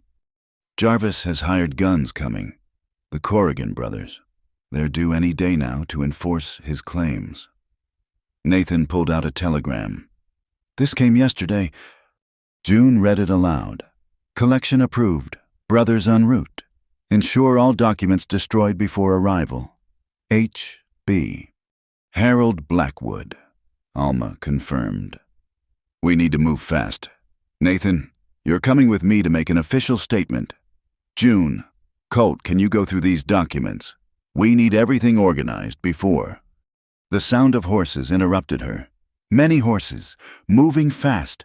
Through the window, they could see a group of riders approaching 6 men, all armed, led by 2 who could only be the Corrigan brothers. Even from a distance, their menace was obvious. Too late, Colt said quietly. They're here? Everyone stay calm, Alma ordered. Nathan, out the back. Get to the jail and lock yourself in. June, Colt, with me. They stepped out onto the street as the riders pulled up. The Corrigan brothers were everything their reputation suggested, cold-eyed killers in dusty black dusters. The elder, Jake, touched his hat mockingly. Sheriff Pike, we're here on legal business. Judge Blackwood's orders. He produced a paper. We're authorized to collect on all outstanding debts owed to Mr. Jarvis Blackthorne. Jarvis Blackthorne is in jail. Alma stated, any business you have goes through the legal system. See, that's where you're wrong. The younger brother, Dale, grinned unpleasantly. Judge says the arrest was illegal. We're here to set things right. Over my dead body, Alma said quietly. If that's how you want it. Jake's hand moved toward his gun. I wouldn't. Colt's voice was calm, almost conversational. See, you're assuming you've got the advantage here. 6 armed men against 1 sheriff. But you're forgetting something. What's that, Cowboy? You're in our town now. As if on cue, doors opened along Main Street. Townspeople emerged, armed with rifles, shotguns, even pitchforks. Herr Vogel stood in front of his shop with an ancient but well-maintained blunderbuss. The Wilkins family was there, Tommy's father holding a hunting rifle. Even Reverend Cole had appeared with his old cavalry pistol. "You were saying about advantages?" June asked sweetly. Jake Corrigan's eyes darted around, counting guns. The math wasn't in his favor. "This ain't over," he snarled. "We'll be back with more men. And legal papers you can't ignore." "Then we'll be waiting," Alma replied. "Now get out of my town." The Corrigans wheeled their horses and galloped off, their men following. But June could see the promise in their eyes. They'd be back, and probably soon. "Inside, everyone." Alma commanded, "Town meeting, now." The church filled quickly, people talking excitedly about the confrontation. June found herself at the front with Alma and Colt. The captured documents spread on a table. "Listen up," Alma called for quiet. "We've got evidence here that Jarvis has been systematically stealing from all of us. Forged documents, false contracts, burned-out homesteads. Nathan Price has agreed to testify, but we've got a bigger problem. Judge Blackwood in Cheyenne is in Jarvis's pocket." "So what do we do?" someone called out. "We need to get these documents to the territorial governor." June said, "He's the only authority higher than Blackwood who might listen." "That's a 3-day ride in good weather," Herr Vogel pointed out. "Longer with the snow." "And the Corrigans will be watching the roads," added another voice. "Then we go around them." Colt stepped forward. "I know these mountains. There's an old cavalry trail that bypasses the main road. Rough going, but passable if you know the markers." "You're volunteering?" Alma asked. "We both are." June moved to stand beside him. "My mother's people used those trails, between Colt's military knowledge and what she taught me. We can make it." "Absolutely not." May stood up from her pew. "June, it's too dangerous. Everything we're doing is dangerous." June replied gently. "But this is our best chance. Colt and I can move faster than a large group, and we know how to survive in the mountains." "She's right," Alma admitted reluctantly. "But you'll need backup. Eli, Sam, you willing to ride along?" Both men nodded immediately. "Wouldn't let them go alone." "Sheriff?" "Then it's settled. You leave at dawn." Alma turned to the crowd. "The rest of us fortify the town. The Corrigans will be back, and we need to be ready." As people dispersed to prepare, June found herself momentarily alone with the documents. She ran her fingers over her father's legitimate tax receipt, thinking of all the families who'd lost their homes to Jarvis's greed. Your father would be proud. Nathan Price had returned, flanked by 2 deputies. He never trusted Jarvis, warned me to be careful when I started working for the town. "Why didn't you listen?" "Because I was young and foolish and thought family meant something." Nathan's smile was bitter. "Jarvis taught me otherwise." "Nathan," June studied the young man. "The ledger in the church, you put it there during the storm. Didn't you?" He nodded. "I knew Jarvis would use the chaos to destroy evidence, so I hid the real records where I knew Reverend Cole would find them. He's the most honest man in town." "That took courage." "No, courage is what you did during the storm.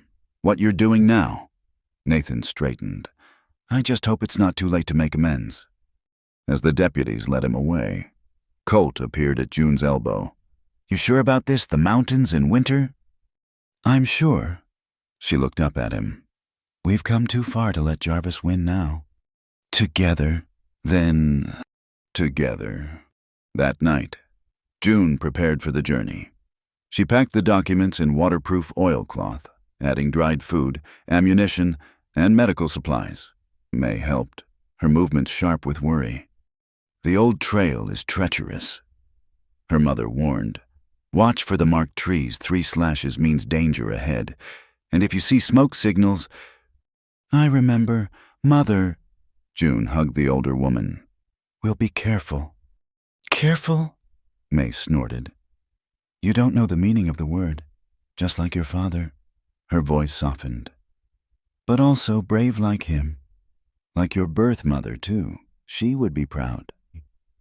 Colt arrived as June finished packing, bringing his own supplies and weapons. Eli and Sam are ready. We've got good horses. Provisions for a week.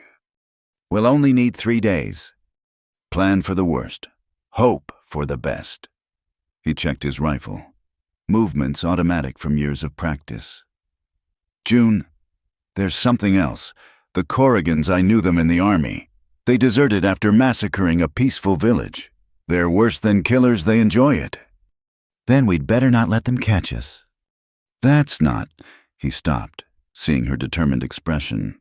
You're not going to back out, are you? Would you?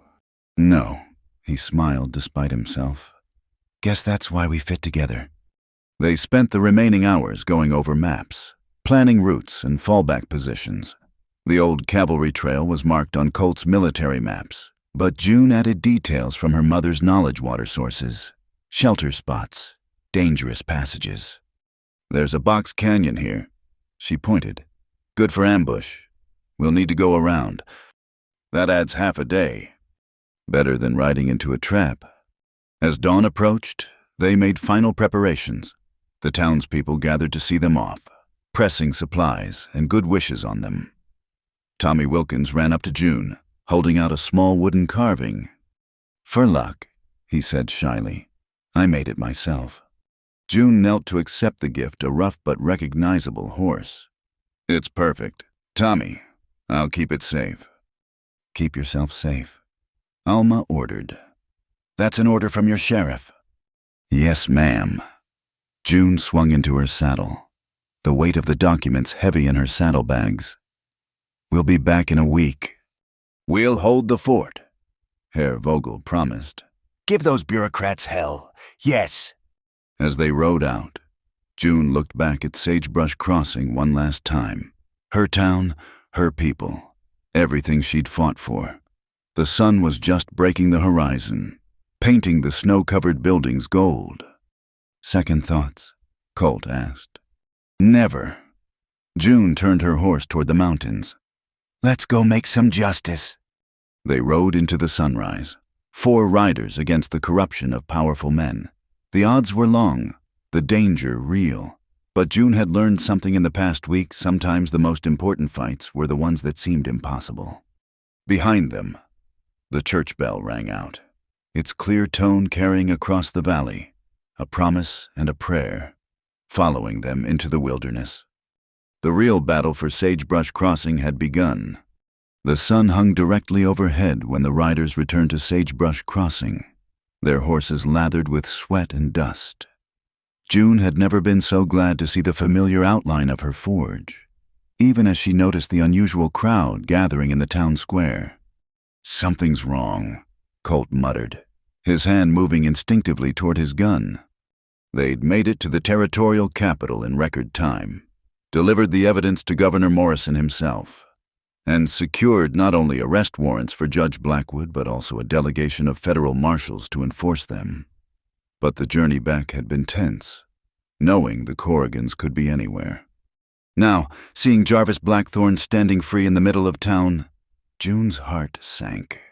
Well, Jarvis's voice carried across the square. The prodigal children return, just in time for the foreclosure proceedings. Beside him stood Jake and Dale Corrigan, guns prominently displayed. Behind them, a thin man in a black suit held a sheaf of papers, another judge. June realized, one they hadn't known about. Judge Artemis Crane, from the circuit court, Jarvis announced smugly. Seems Judge Blackwood had an unfortunate accident, fell from his horse while trying to flee arrest, broke his neck. June felt Colt tense beside her. They both knew Blackwood hadn't fallen. He'd been silenced. Judge Crane here has reviewed all the documents. Jarvis continued.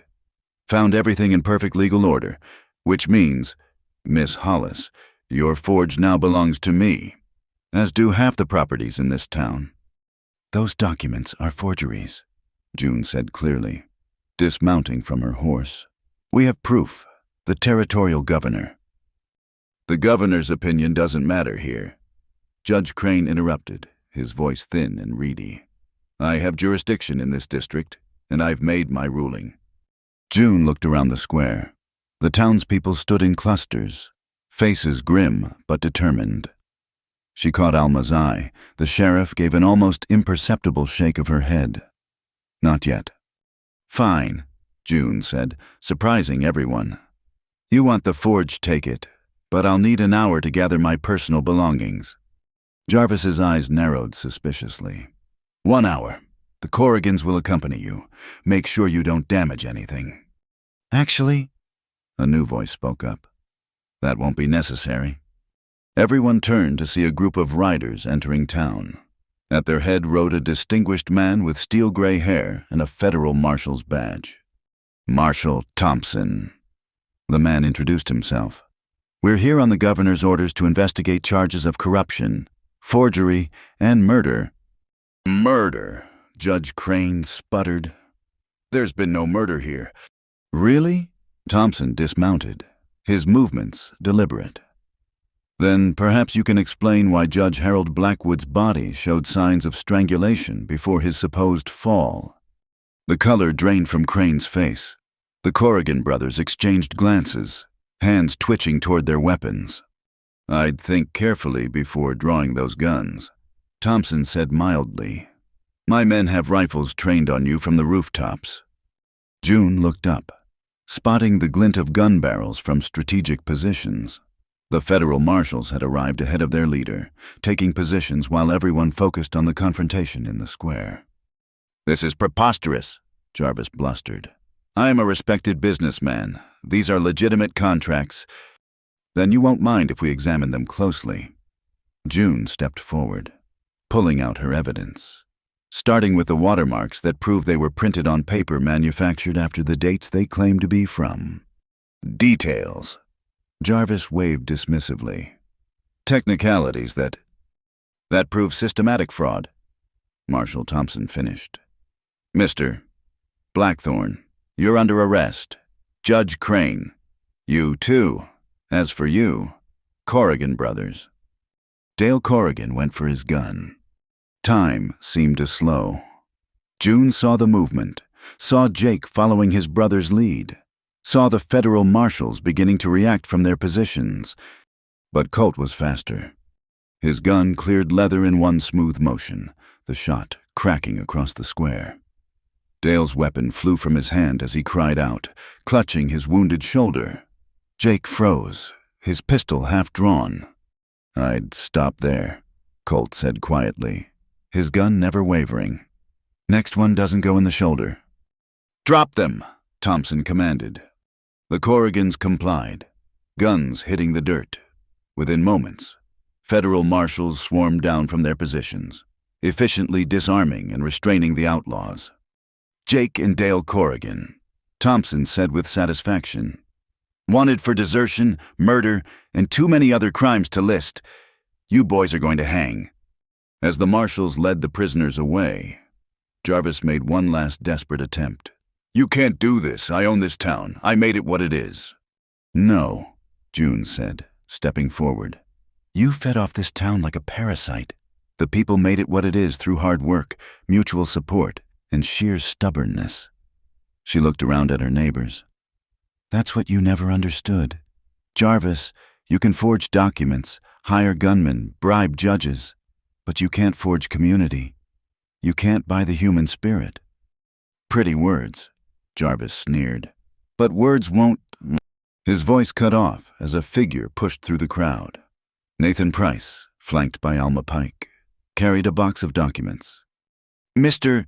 Blackthorne, Nathan said, his voice steady despite his obvious nervousness. I've been keeping records, real ones, every forged document, every bribe, every threat. It's all here. You little Jarvis lunged at his cousin, but the marshals restrained him. Nathan came forward voluntarily. Alma announced, he's been granted immunity in exchange for his testimony. You'll pay for this betrayal, Jarvis shouted as they dragged him away. All of you, His threats faded as the marshals loaded him into a prison wagon. Judge Crane followed, protesting his innocence to deaf ears. The Corrigan brothers, wounded and chained, were thrown in after them. As the wagon rolled away, a strange silence fell over the square. Then Tommy Wilkins started clapping. His mother joined him, then others, until the entire town was applauding. "It's over," someone said. "It's finally over." "Not quite," Marshal Thompson said. "There's the matter of sorting out the legitimate claims from the forged ones. It'll take time, but the federal government is committed to seeing justice done." June. Reverend Cole stepped forward. "I believe this is the appropriate time to return something." He produced a metal box from his robes. "Your father left this in my keeping, said to give it to you when the forge was truly yours again." June took the box with trembling hands. Inside was the original deed to the forge, signed by her grandfather and witnessed by the town founders. There was also a letter in her father's careful script. "My dear June," she read aloud, her voice catching. "If you're reading this, then you fought for what's yours and won. I knew you would. You have your mother's spirit and my stubbornness, an unbeatable combination. The forge is yours, as it should be. Make it ring with honest work and fair dealing. And remember, true strength isn't in the arm that swings the hammer, but in the heart that guides it. All my love, Papa." June wiped her eyes, carefully folding the letter. When she looked up, she found the entire town watching her. "Well," she said, managing a smile, "I guess I'd better get the forge fired up. We've got a lot of repair work ahead of us." The crowd dispersed slowly, people stopping to shake hands, share embraces, and make plans. The shadow that had hung over Sagebrush Crossing was finally lifting. "June!" Colt appeared at her elbow, his expression serious. "There's something I need to tell you." Her heart clenched, now that the danger was past. Was he going to leave? "What is it?" "Marshal Thompson brought news from Cheyenne. My brother's ranch, the debt was cleared. Seems the original note holder came forward, said the debt was already paid. We're not going to lose the land." "Colt, that's wonderful." "It means I don't have to take the herd to market right away. Could stay here a while. If—" He trailed off, suddenly uncertain. June set down the box and took his hands. "If what?" "If you'll have me. I know we've been through a lot together, but that doesn't mean—" June silenced him by standing on her toes and pressing her lips to his, around them. She heard good-natured whoops and applause from the lingering townspeople. When they parted, Colt was grinning. "I'll take that as a yes." "Yes to what?" June teased. "You haven't asked me anything yet." "Marry me," he said simply. "Let me stay here and build a life with you. I can't promise it'll be easy, but I can promise I'll stand beside you through whatever comes." June looked at this man who'd fought for her, with her, who saw her strength as something to admire rather than fear, who offered partnership, not protection. "I ain't no lady," she reminded him, echoing their first real conversation. "Good," he replied, just as he had then. "That's what I came for, Darlin." "Then yes," June said. "Yes to all of it." As Colt swept her into his arms, spinning her around while the town cheered. June caught sight of movement near the church. May stood there with Eli, Sam, and others, all smiling. Her chosen family, her community, her home. The late afternoon sun slanted across the square, turning the dust motes to gold.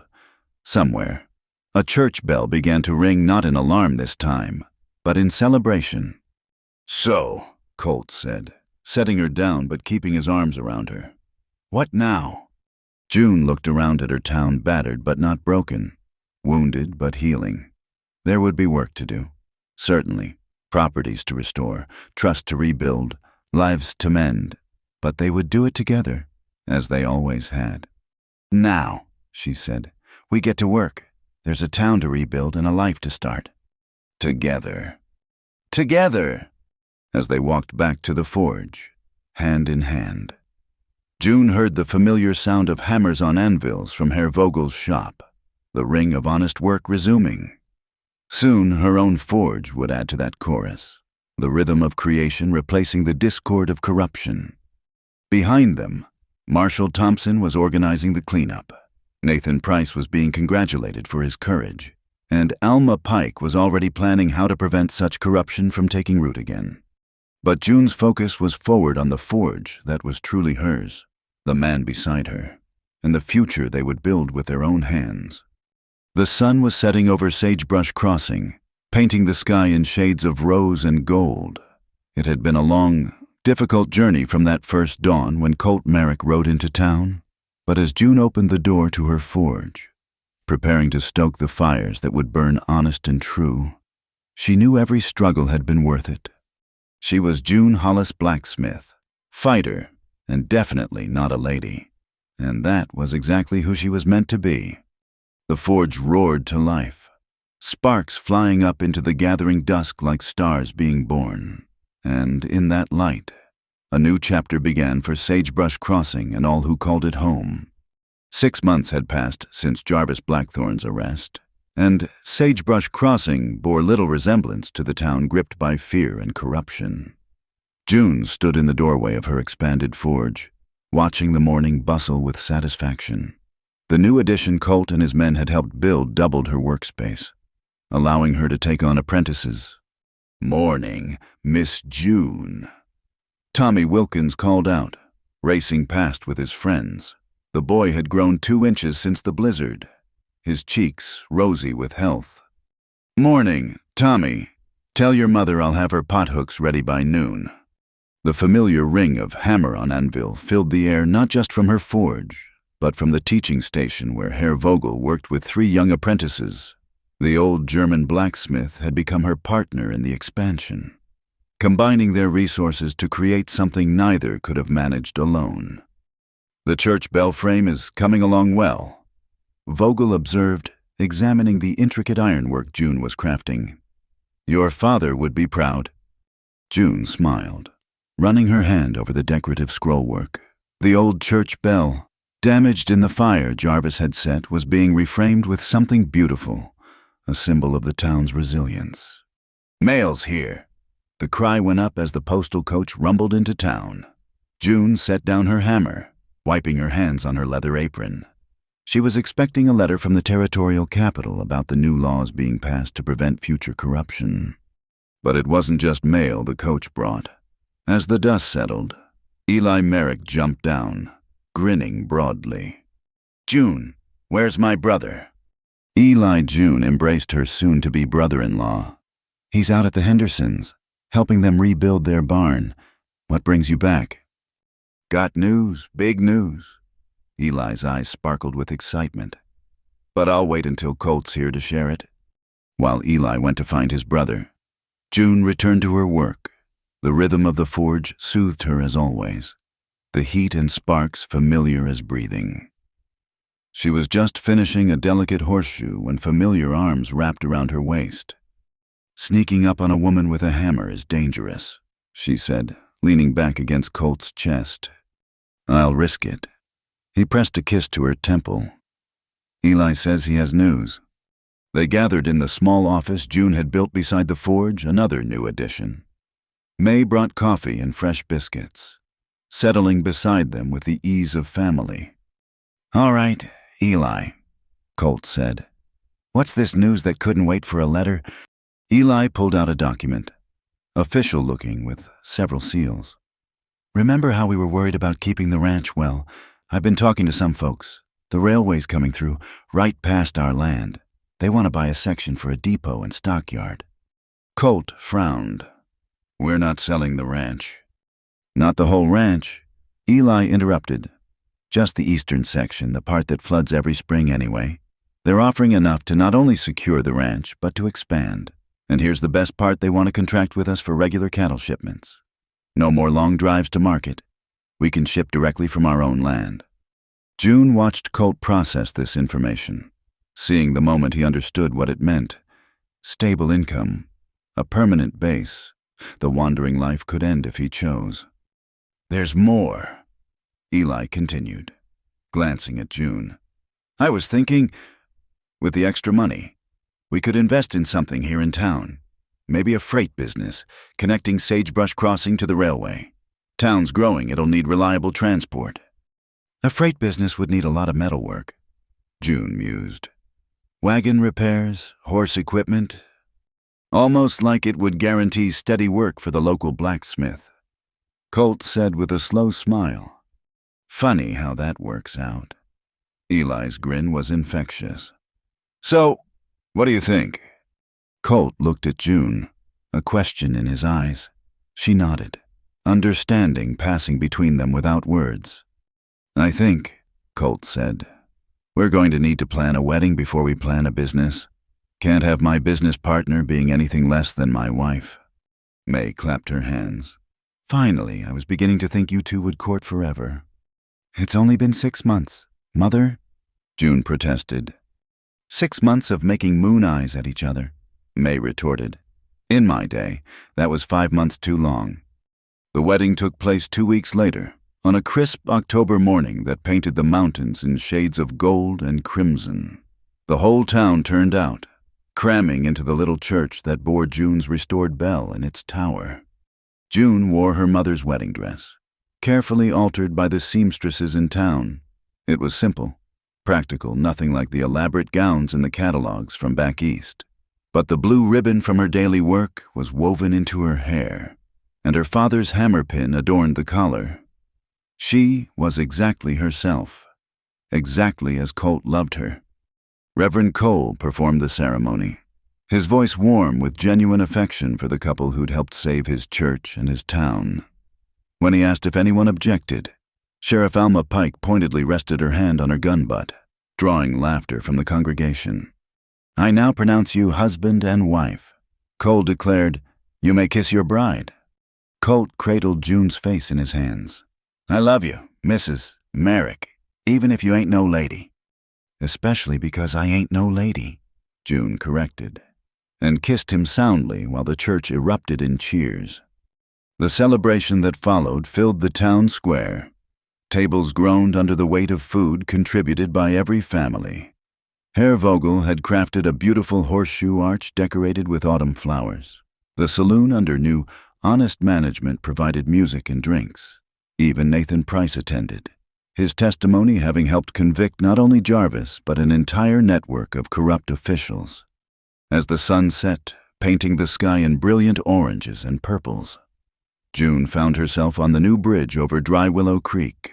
The old one, weakened by Jarvis's sabotage, had been replaced by a sturdy structure built by the whole community working together. Penny for your thoughts, Colt said, joining her. Just thinking about bridges. June replied, how this one's stronger because we built it together, how it connects both sides of the creek, making us whole instead of divided. Getting philosophical on me, Mrs. Merrick? Maybe a little. She leaned against him, watching the water flow beneath them. 6 months ago, I was so focused on standing alone, proving I didn't need anyone. Now I know that real strength comes from knowing when to stand alone and when to stand together. She looked up at him. You taught me that. We taught each other, Colt corrected. I was drifting. Remember looking for a place to belong. Found it in a forge run by a stubborn woman who wouldn't back down from anything. And I found it in a wandering cowboy who saw me for exactly who I was and loved me anyway. They stood together as darkness fell, the sounds of celebration continuing behind them. Tomorrow would bring new challenges the freight business to establish, the ranch to manage, the continuing growth of Sagebrush Crossing to navigate. But tonight was for celebrating how far they'd come. June Colt. Eli's voice carried across the square. Come on, Sam's about to tell the story of the hailstorm rescue. Should we tell him it gets more exaggerated every time? June asked. Let him have his fun. Colt took her hand. Besides, the truth is already pretty unbelievable. Who'd believe a lady blacksmith and a disgraced soldier could take down a corrupt empire? Good thing I ain't no lady then, June said, grinning. The best thing. Colt agreed, and hand in hand, they walked back to their community, their family, their home. The years that followed brought prosperity to Sagebrush Crossing.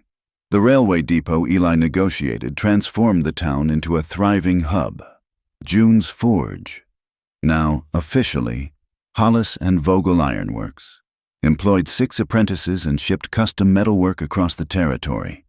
The freight business, Merrick Brothers Transport, connected isolated communities to markets and supplies. But more than business thrived. The corruption that had nearly destroyed the town led to stronger institutions, a town charter that prevented concentrated power, regular elections overseen by federal marshals, and a community fund to help families in crisis. June never lost her edge, never became the proper lady some thought a married woman should be. She still worked the forge, still spoke her mind at town meetings, still wore her practical split skirts, and Colt wouldn't have had it any other way. On their first anniversary, as snow began to dust the mountains, June presented Colt with a gift, a pair of spurs she'd crafted herself, decorated with stars and mountains. For the cowboy who decided to stay, she said. Colt gave her his gift, in return, the deed to a small parcel of land by the creek, perfect for the house they'd dreamed of building. "For the lady who ain't no lady," he said, "and the life we're building together." As spring arrived, bringing new growth and new life, June stood in the doorway of their completed house, watching Colt work with a young horse in the corral. Her hand rested on her growing belly, where their first child grew another bridge between past and future. May emerged from the house, carrying fresh bread, dreaming again. "Planning," June corrected. "Always planning." "Your father was the same, always looking ahead to what could be built." May smiled. "He'd be so proud of what you've become." "A blacksmith, a builder, of horseshoes and hope, of bridges and beginnings." May patted her shoulder. "And definitely not a lady." June laughed, the sound carrying across their land to where Colt worked. He looked up, smiling, and waved.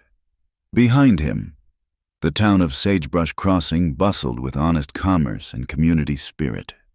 They'd fought corruption with courage, faced nature with determination, and found love in the midst of chaos. Now they were building something even harder, a lasting peace, a prosperous future, a legacy of integrity. The forge still rang with honest work. The church bells still called people together. The bridge still connected separated shores. And in a house by Dry Willow Creek, 2 people who'd found in each other exactly what they'd been searching for continued to prove that the best partnerships were forged in fire, tested by trials, and strengthened by trust. June Hollis Merrick, blacksmith, wife, soon-to-be mother, and definitely not a lady, had everything she'd never known she wanted. And it all started with a dusty cowboy riding into town, looking for horseshoes and finding home.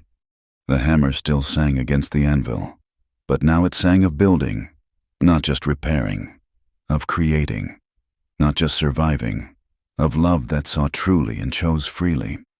And in Sagebrush Crossing, Wyoming territory, that was the finest sound of all.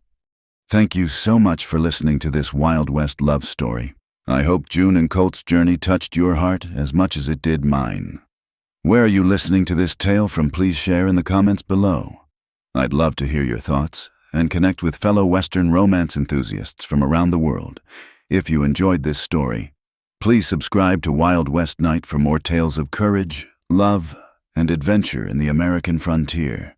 Don't forget to like this video and hit that hype button to help more people discover these stories of the Old West. Until next time, partners, keep riding toward your own sunset.